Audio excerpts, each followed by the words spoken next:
ناظرین، شاید ہی دنیا میں کوئی ایسا فرد ہو جس نے ہیروشیما اور ناگاساکی پر ہونے والے ایٹمی حملوں کے بارے میں نہ سنا ہو۔ دوستو، اس حملے کے نتیجے میں لاکھوں افراد بری طرح جھلس کر مر گئے۔ یہ حملہ اتنا خطرناک اور شدید تھا کہ 1 گھنٹے کے دوران تقریباً 40,000 افراد بھاپ بن کر فضا میں غائب ہو گئے۔ ناظرین، ہیروشیما پر دنیا کا سب سے خطرناک کیمیائی بم گرانے والا پائلٹ جس کا نام کرنل پاول ٹبٹ تھا، جس نے بٹن دباتی ہی 1,40,000 افراد کو موت کے گھاٹ اتارا۔ دوستو، ہیروشیما پر گرائے جانے والے ایٹم بم کو لٹل بوائے کا نام دیا گیا اور اس لٹل بوائے نے غضب کی تباہی مچائی، جبکہ دوسری طرف 3 دن کے بعد یعنی 9 اگست 1945 کو چارلس نامی پائلٹ نے ناگاساکی کو اپنے غیظ و غضب کا نشانہ بنایا۔ اس ایٹم بم کو فیٹ مین کا نام دیا گیا اور نتیجے میں انسان، چرند پرند سب کچھ بھاپ بن کر نظروں سے اوجھل ہو گئے۔ دوستو، ہیروشیما مکمل طور پر سیاہ دھوئے کے لپیٹ میں تھا۔ مختلف شکوک و شبہات کا اظہار کیا جا رہا تھا، مگر اگلے 24 گھنٹوں تک کسی کو علم نہیں تھا کہ ہیروشیما میں آخر ہوا کیا ہے۔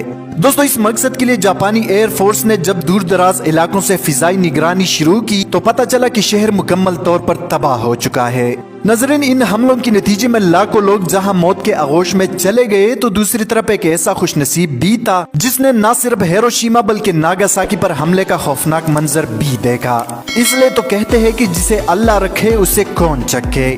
دوستو، اس شخص کا نام یاماگوچی تھا جس نے نہ صرف ہیروشیما بلکہ ٹھیک 3 دن کے بعد ناگاساکی پر گرائے جانے والے بم کو بھی اپنے آنکھوں سے دیکھا، اور دونوں حملوں میں یہ شخص معجزاتی طور پر بچ گیا۔ دوستو، ہوا کچھ یوں کہ یاماگوچی جاپان کی ایک مشہور کمپنی میٹسوبیشی میں ملازم تھا اور کسی کام کے سلسلے میں ہیروشیما میں موجود تھا۔ 6 اگست 1945 کو صبح 8:40 پر جب امریکہ نے ہیروشیما پر ایٹمی بم گرایا تو عین اسی وقت یہ واپس اپنے گھر ناگاساکی جانے کی تیاری کر رہا تھا۔ یاماگوچی کے مطابق اس نے صبح کے 8 بجے ایک امریکی طیارہ B-29 کو فضا میں اڑتے ہوئے دیکھا تھا، جس نے پیراشوٹ سے بندھی ایک چیز گرائی اور گرتے ہی چاروں طرف آگ اور خوفناک دھواں پھیل گیا۔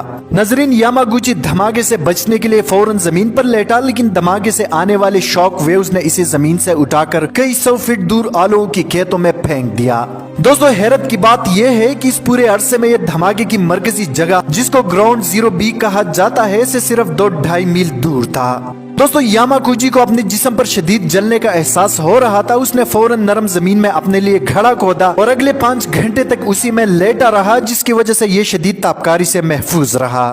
رات کو تابکاری کی شدت جیسی توڑی کم ہوئی تو یاماگوچی نے پاس میں موجود فوجی بنکر میں پناہ لے لی اور اگلے صبح یعنی 7 اگست کو اپنے شہر ناگاساکی جانے کے لیے ایک آپریشنل ریلوے اسٹیشن سے روانہ ہوا۔ دوستو، ہیروشیما کے بہت سارے بریجز اور راستے تباہ ہو چکے تھے اور اسی سفر میں اسے صرف تباہ شدہ مکان اور جھلستے ہوئے لوگ نظر آئے، مگر یاماگوچی نے ہمت نہیں ہاری اور کسی بھی طرح ناگاساکی اپنی بیوی اور بچوں کے پاس پہنچ گیا۔ ناظرین، زخموں سے چور یاماگوچی اپنے آفس چلا گیا اور اپنے کولیگز کو ہیروشیما کے بارے میں سب کچھ بتا دیا۔